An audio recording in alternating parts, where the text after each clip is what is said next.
Welcome back ناظرین. آج کی ہماری باران رحمت کی جو پروگرام ہے اے ٹی وی کی جانب سے، اور اس میں ہم گفتگو کر رہے ہیں جناب پروفیسر ڈاکٹر محمد ظفر اقبال جلالی صاحب کے ساتھ دل کی پاکیزگی سے کے متعلق. پروفیسر صاحب، ابھی بریک پہ جانے سے پہلے یہ بات ہو رہی تھی کہ وہ چیزیں جو دل کی پاکیزگی کو ختم کرتی ہیں، ان میں بغض ہے، ان میں کینہ ہے، ان میں حسد ہے، ان میں نفرت ہے، ان میں دوسری چیزیں ہیں. تو یہ بتائیے کہ دل کی پاکیزگی کو ممکن بنانے کے لیے ہمیں کیا کرنا چاہیے؟ وہ کون سی چیزیں ہیں جو دل کو پاکیزہ بناتی ہیں؟ ماشاءاللہ، یہ بڑا ضروری ہے اور میں سمجھتا ہوں بنیادی سوال ہے. تو دل کی پاکیزگی ضروری اور اہم بھی بڑی ہے، اور دل کو پاکیزہ رکھنے کے لیے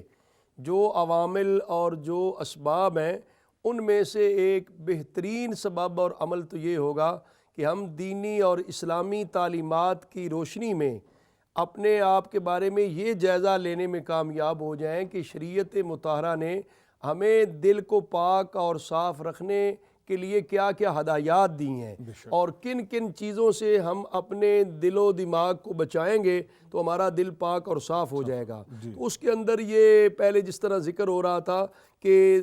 دل کے اندر ہی حسد جنم لیتا ہے. جو دوسرے کے پاس ہم کوئی نعمت دیکھتے ہیں، وہ نعمت ہم برداشت نہیں کرتے، اس کی وجہ سے دل کے اندر ایک جلن پیدا ہوتی ہے اس کے بارے میں. تو یہ حسد سے دل کو بچانے سے ہی دل پاک صاف ہو سکتا ہے. اور اسی طرح جو بغض و کینہ ہے، نفرت اور کدورت ہے دوسرے مسلمان انسان کے بارے میں، وہ اگر دل کو اس کے بغض اور کینے سے بچائیں گے تو یہ تبھی ممکن ہو سکتا ہے کہ ہمارا دل جو ہے وہ دنیا کی جو محبت ہے، حب جاہ ہے، اس ہرس اور ہوس کی دولت سے ہم بچیں گے تو ہمارا دل اتنی جو جرائم اور کبائر گناہ ہیں ان سے محفوظ رہ سکے گا. بہت اچھا، آپ نے بڑی خوبصورت بات کی، کیونکہ یہ جو دنیا کی محبت ہے یہی بنیادی طور پر انسان کو ناانصافی کی طرف مائل کرتی ہے. بے شک اسی طرح اس وجہ سے یہ زور دیا جاتا ہے کہ دنیا کی حقیقت کو سمجھا جائے اور دنیا کے ساتھ آدمی ایسا تعلق رکھے، اتنا ہی تعلق رکھے جتنی ضرورت ہے. اور دنیا کو سب کچھ سمجھ لینا، جبکہ دنیا فانی ہے. اور ہمارے آنکھوں کے سامنے ہے کہ لوگ آتے ہیں جاتے ہیں، بڑے بڑے منصب پہ ہوتے ہیں، خالی ہاتھ آتے ہیں، خالی ہاتھ چلے جاتے ہیں. جو لوگ دنیا کی حقیقت کو سمجھ لیتے ہیں وہ گویا کہ اس طرح کی بیماریوں سے، اس طرح کی خرابیوں سے اپنے دل کو محفوظ بھی رکھ لیتے ہیں. تو جو دنیا کی محبت میں غرق ہو جاتے ہیں، وہ لالچ، ہرس، ہوس اور پیسہ اکٹھا کرنا، اور پھر عہدے منصب کے لیے، اقتدار کے لیے نہ جانے خوشامد اور کیا کچھ ان کو کرنا پڑتا ہے، وہ ساری بیماریاں جو ہیں دل کو آلودہ کر دیتی ہیں، دل کو زنگ آلود کر دیتی ہیں. آقا حضور علیہ السلام، نبی کریم صلی اللہ علیہ وسلم نے نگہداشت کے لیے ارشاد جو فرمایا، جو آپ پوچھ رہے تھے، ان هذه القلوب تصدع كما يصدع الحديد اذا اصابه الماء. نبی کریم صلی اللہ علیہ وسلم نے فرمایا یہ دل جو ہے، انسانی دل، یہ بھی زنگ آلود ہو جاتے ہیں. یہ دل کا آئینہ بھی دھندلا ہو جاتا ہے اور ان پہ زنگ لگ جاتی ہے. آقا حضور علیہ السلام نے فرمایا جس طرح پانی لوہے کو لگتا ہے تو لوہے کو زنگ لگ جاتی ہے، لوہا پانی میں زیادہ دیر رہنے کی وجہ سے زنگ آلود ہو جاتا ہے، ایسے یہ دل جو ہوتے ہیں یہ بھی کثرت گناہ کی وجہ سے، غلط سوچ کی وجہ سے، غلط باتوں کی وجہ سے، گناہوں کی وجہ سے یہ بھی زنگ آلود ہو جاتے ہیں. تو نبی کریم صلی اللہ علیہ وآلہ وسلم سے یہ پوچھا گیا، ما جلاؤہا یا رسول اللہ، اے اللہ کے پیارے رسول صلی اللہ علیہ وسلم، پھر دلوں کی پاکیزگی کیسے ممکن ہے؟ دلوں کی جلا کے لیے، دلوں کی تازگی کے لیے، اسے صاف ستھرا بنانے کے لیے کیا کرنا چاہیے؟ تو نبی کریم صلی اللہ علیہ وسلم نے فرمایا کثرت ذکر الموت و تلاوت القرآن.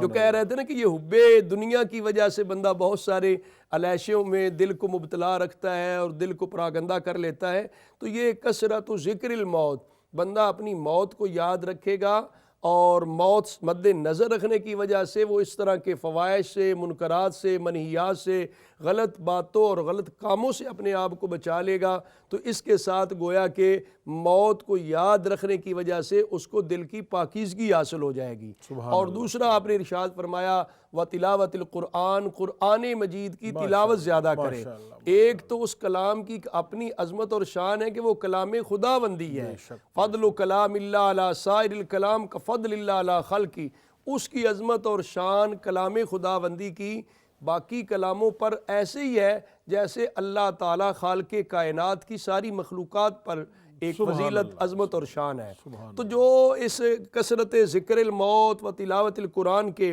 نسخے پر عمل کرے گا اس کا دل گویا کہ ہر طرح کی علیشوں سے محفوظ و مامون ہو جائے گا۔ تو دل کو پاک رکھنے کے لیے ہمیں اس کا باقاعدہ اہتمام کرنا چاہیے اور دنیا کی حقیقت کو سمجھتے ہوئے اپنی موت کو مد نظر رکھنا چاہیے۔ میرے قبلہ حضرت حافظ الحدیث رحمۃ اللہ علیہ مکتوبات لکھتے تو اس کے اندر باقاعدہ طور پہ اپنے مریدین کو لکھتے کہ دنیا کی شکایت نہ کیا کریں، اپنے دینی احوال کو درست رکھنے کے درپیر۔ آپ فرمایا کرتے دنیا تو یہ چند روزہ ہے، تو آخر میں ہر مکتوب کے آخر میں یہ لکھا کرتے تھے اللہ بس ما سوی اللہ ہوس، دنیا یوم چند آخر کار با خداوند۔ تو جس میں فرماتے کہ اللہ تعالیٰ کے ساتھ تعلق اور لو لگاؤ، سب کچھ اللہ تعالیٰ کی ذات گرامی ہے، وہی خالق کائنات ہے، مالک ہے، اس کی عبادت اور بندگی کرو اور دنیا کی ہوس نہ رکھو، دنیا چند روزہ ہے۔ اور فرمایا کرتے آخر کار با خداوند،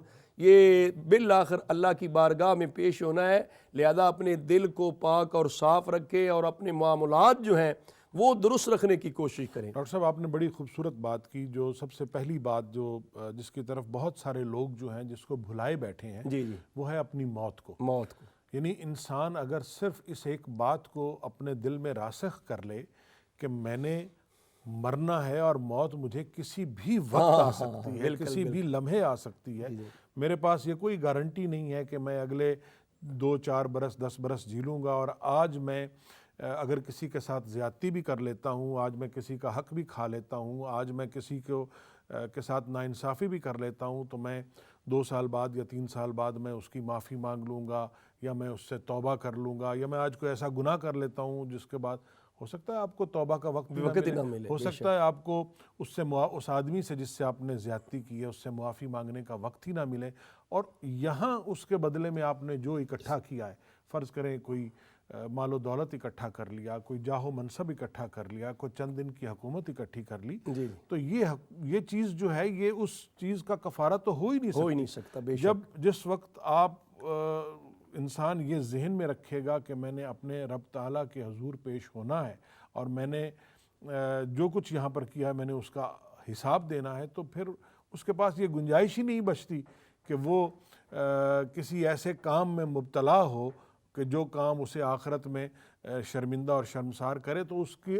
آٹومیٹکلی جو اس کی جو دل ہے وہ نیکی کی طرف راغب ہوگا، اور اس کا جو دل ہے وہ اس برائی سے اپنے آپ کو محفوظ کرے گا اور اس کے دل کی پاکیزگی یقینی بن جائے گی۔ آپ بڑے ضروری پوائنٹ اور نقطے کی طرف آپ بات کر رہے ہیں کہ یہی صوفیاء کرام کوشش کرتے تھے، انسان کم از کم دن میں ایک دفعہ اگر اپنی موت کو یاد رکھنے کی وہ اس کی پراپر جو ہے مشق کرواتے اور پراپر دھیان اور فکر دیتے۔ جس کو جتنی زیادہ اپنی موت کی فکر ہوگی اتنا دل پاک صاف رکھے گا، اتنا دل کے اندر حب جاہ نہیں آئے گی، حب دنیا نہیں آئے گی، ہرس ہوس اور لالچ نہیں آئے گا، اس سے وہ معاشرے کو نقصان نہیں پہنچائے گا اور وہ خیر اور اچھے کام کرنے کی کوشش کرے گا۔ ہو سکتا ہے میری زندگی کا آج آخری دن ہو، یہ آخری لمحے ہو، تو یہ جس قدر موت کو یاد رکھنا ہے اسی قدر بندے کی اصلاح ہوتی ہے کردار کی اور عمل کی۔ کفر اور ظلم اور جو گناہ ہے اس کا اثر بھی آپ کے دل پہ ہوتا ہے، دل پہ ہوتا ہے، وہ آہستہ آہستہ آپ کے دل کو سخت کر دیتے ہیں۔ یعنی ایک وہ وقت آتی ہے کہ دل کا گداز جو ہے وہ ختم ہو جاتا ہے اور دل سخت ہو جاتا ہے،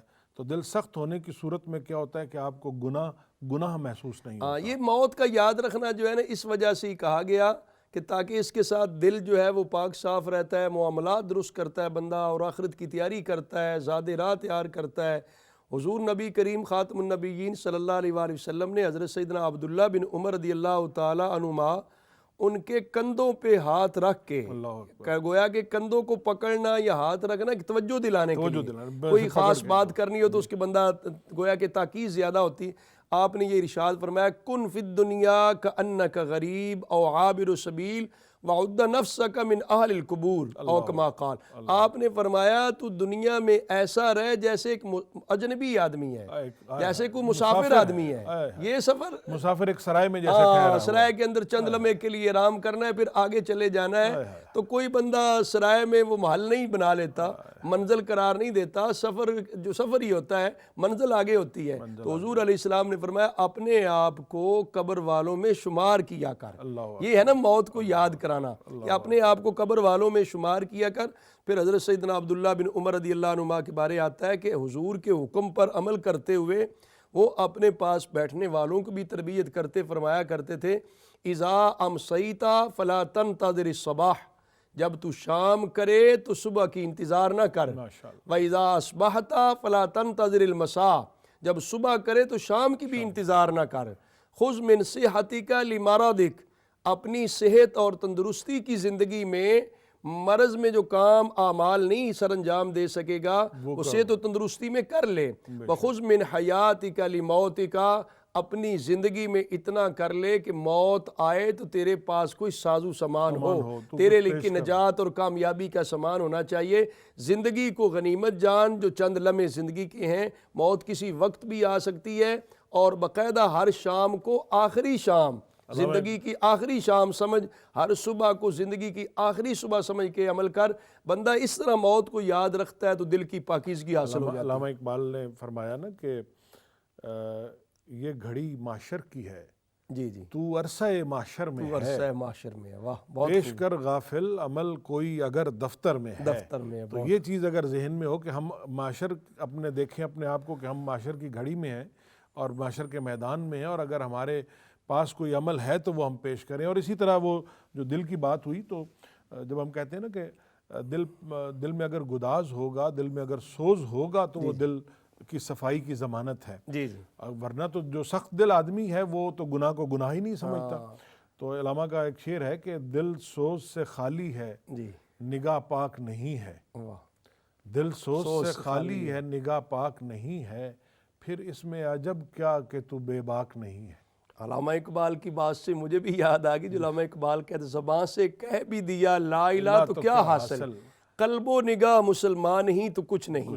گویا کہ قلب کی پاکیزگی، دل کی پاکیزگی اور پھر نگاہ کی پاکیزگی، یہ انسان کی عظمت کردار کا انسان کی خواہش، ہم اصل میں دل جو ہے وہ ایک استعارہ ہے، انسان کی جو خواہشیں ہیں، اس کے جو اعمال ہیں وہ اس کی خواہشوں سے پھوٹتے ہیں، اور وہ خواہشیں دل میں جنم لیتی ہیں۔ تب بھی ایک عربی شاعر نے بھی بڑی خوبصورت بات کہی، وہ آخرت اور موت کو توجہ دھیان دلانے کے لیے فرمانے لگے، ذہب العمر والذنوب کماہی، اللہ اکبر، فرمایا انت فی غفلۃ وقلبک ساہی، فرمایا کرتے عمر جا چکی ہے اور گناہ باقی ہیں، گناہ تیرے پاس باقی ہیں، عمر گزرتی جا رہی، گناہ بڑھتے جا رہے ہیں، وقلبک ساہی، فرمایا کرتے تھے تیرا دل جو ہے وہ غفلت میں ہے، اور تو غفلت میں ہے، تیرا دل غافل ہے، تجھے اس بات کا ادراک نہیں ہے، تو بظاہر برتھ ڈے مناتا ہے کہ میری اب جناب یہ سال ہو گیا، دوسرا سال آ گیا، تیسرا سال آ گیا، جو عمر جو ہے وہ بڑھتی جا رہی ہے، اسی طرح حقیقت میں تو کم ہوتی جا رہی ہے۔ تو فرمایا کرتے تھے انت فی غفلۃ وقلبک ساہی، ذہب العمر والذنوب کماہی، کہ تو غفلت میں ہے، تیرا دل غافل بنا ہوا ہے، گناہ کو ڈھیر ہیں تیرے پاس، جبکہ تو اس ٹائم غافل ہے، تیری عمر گزر رہی ہے۔ تو اس بات کو فکر ہمیشہ دیا کرتے تھے۔ دوسری بات بھی جو آپ نے فرمائی کہ قرآن پاک یعنی ایک ایسا اکثیر نسخہ ہے ہمارے پاس، ایک ایسی اللہ تبارک و تعالیٰ، یعنی اس سے بڑھ کے اور کیا نعمت ہو سکتی ہے کہ جو اللہ رب العزت کا کلام ہے، جو اللہ رب العزت کی بات ہے، جو وہ اپنے بندوں سے وہ خود کرنا چاہ رہے ہیں، وہ ہمارے سامنے موجود ہے۔ نبی پاک صلی اللہ علیہ وسلم نے ایک کتاب کی شکل میں ہمارے سامنے رکھی ہوئی ہے۔ جیسے میرے تو اپنا ذاتی تجربہ بھی یہ ہے کہ جیسے جیسے ہم کتاب اللہ کو پڑھتے ہیں، یعنی جو ہم اسے پڑھتے ہیں اور اس کے مطالب اور اس کے مفاہیم پر غور کرتے ہیں، ویسے ویسے دل میں ایک رکت طاری ہوتی ہے، رکت ہے اور سکون ملتا ہے۔ یہ جو قرآن مجید میں اللہ تعالیٰ نے فرمایا نا، الا بذکر اللہ تطمئن القلوب، دلوں کا جو اطمینان یا سکون قلب کی دولت ہے اس کے متلاشی تو پوری انسانیت ہے، پوری انسان لیکن قرآن مجید نے اس آیت میں بتا دیا کہ اس کا رستہ ایک ہی ہے کہ اپنے آپ کو اللہ کی بارگاہ میں متوجہ کرو، بے شک رب تعالیٰ کی طرف جو دھیان ہے، توجہ ہے، رب تعالیٰ کے احکام پر عمل ہے، یہ سارا ذکر اللہ ہے۔ پھر دیکھیے قرآن پاک میں آپ کو جگہ جگہ پر دو یعنی ہمارے ایک استاد تھے، وہ فرماتے تھے کہ قرآن پاک میں دو طرح کے معاملات بیان کیے گئے ہیں، دو طرح کی آیات ہیں۔ ایک وہ آیات ہیں جس میں اللہ تعالیٰ نے کچھ مثالیں بتائی ہیں، جی جی، گزشتہ امتوں کے احوال بتائے ہیں، وہ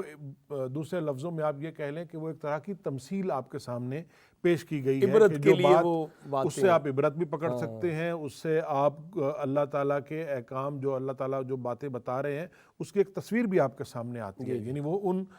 مثالوں کے ذریعے۔ اور دوسری جو ہے وہ اللہ تعالیٰ کے احکامات کے حوالے سے ہیں کہ اللہ تعالیٰ نے